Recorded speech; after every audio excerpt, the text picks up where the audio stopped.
How to recover permanently deleted account on Facebook.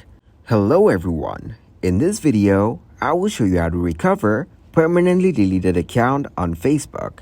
Recovering a permanently deleted account on Facebook can be quite challenging, as Facebook typically doesn't provide a straightforward way to reverse the deletion process. If you've permanently deleted your account and it's been a while, you can try submitting an appeal to Facebook.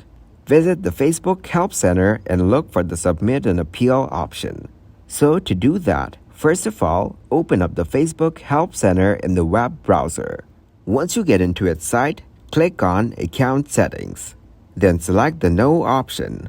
After that, choose the other option in What Went Wrong. Now you can describe your problem in detail and then they will fix your problem. Provide as much information as possible about your account, including your email address, phone number, and any details that could help verify your identity. Once you describe the problem, click to submit the request.